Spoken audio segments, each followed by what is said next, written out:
issue of, is Erika allowed to have, I get it, two T's, that's who pays your bills, blah, blah, blah. Are you actually allowed to have an opinion that is not anti-Gretchen or anti someone that Tamra and Teddy are mad at? I really should say anti-Tamra because who Tamra doesn't like, Teddy, of course, doesn't like, and now Erika. So it's a gang up by three. Whoever, this is what they said about the Fox Force 5, Erika. Whoever Tamra doesn't like, that's goodies. A Teddy will not like, and therefore Erika will not like. And kind of discredits the whole thought process. Tree huggers, welcome. Welcome to the front row. Guys, I gotta say something about Teresa that, well, first of all, we talked about this earlier in the week with Sarah Fraser. She's told to shut the fuck up. And, we're getting more Teresa. She's cleaning the toilets and her face is being pushed down and she's bonding with Gia. I'm really enjoying Teresa on Special Forces.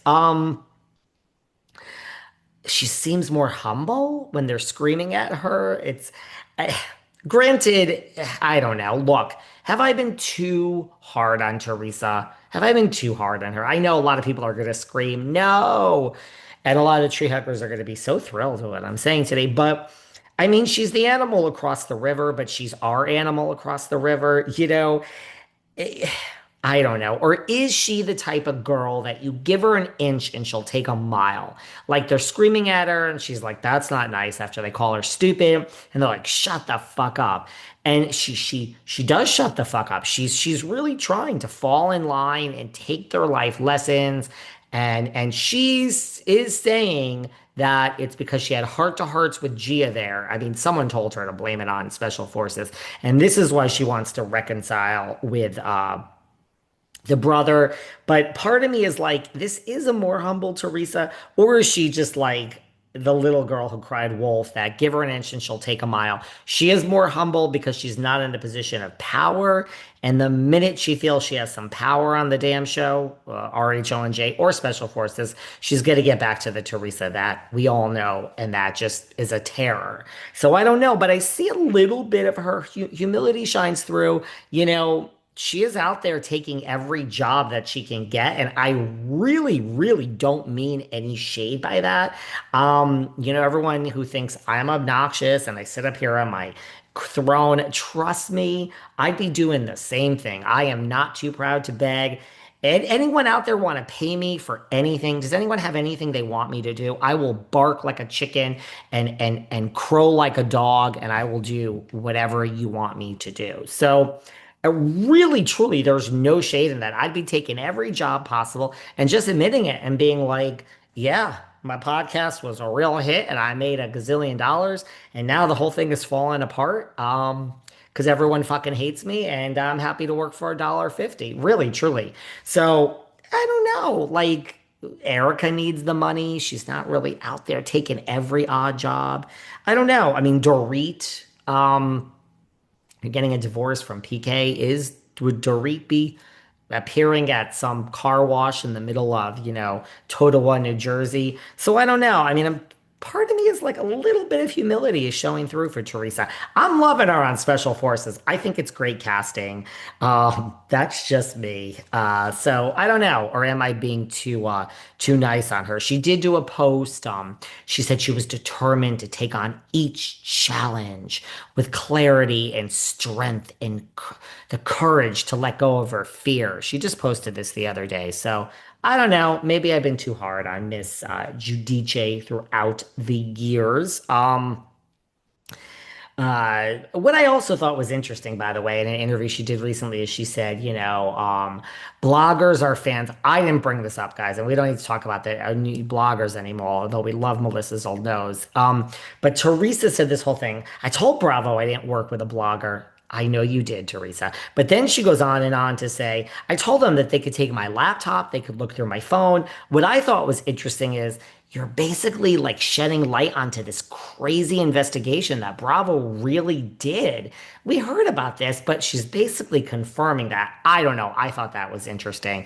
Not he said, she said, who's this, that. I just think it's wow, Bravo really came for you, Teresa, and you had to offer up your computer and your phone.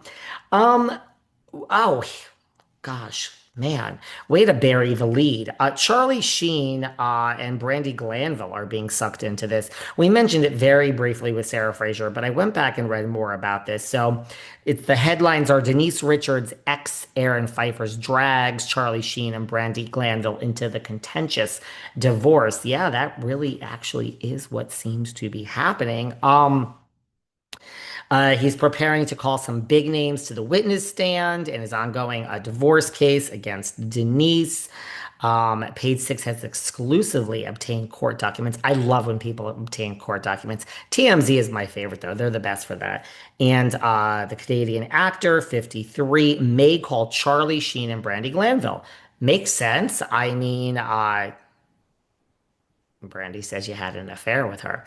Pipers, it's just this is smart. It's just like the whole tactic of trying to like depose Taylor Swift by Baldoni. Piper's attorney claims in the filing that Sheen, who was married to her from 2002 to 2006 and shares two daughters, can speak to Richards' alleged history of not being truthful and of drug and alcohol abuse.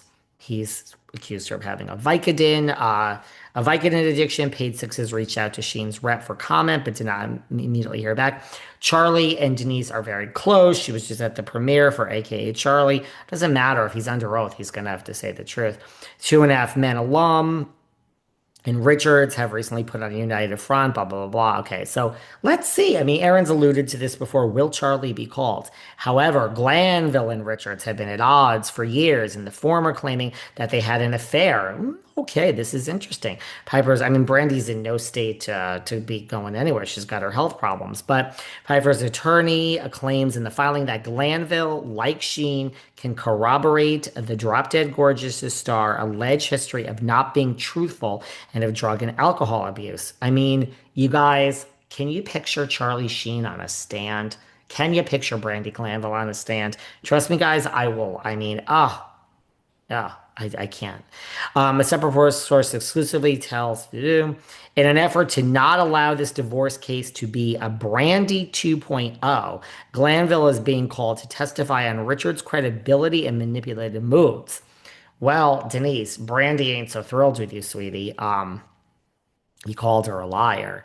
Now Carolyn Manzo accused her of this. Man, Brandi used to. What a fall from grace. Denise did Glanville dirty, the insider adds. Oh, I like Denise. Aaron Pfeiffer's witness list includes people who can deny Denise Richards' credibility on telling the truth.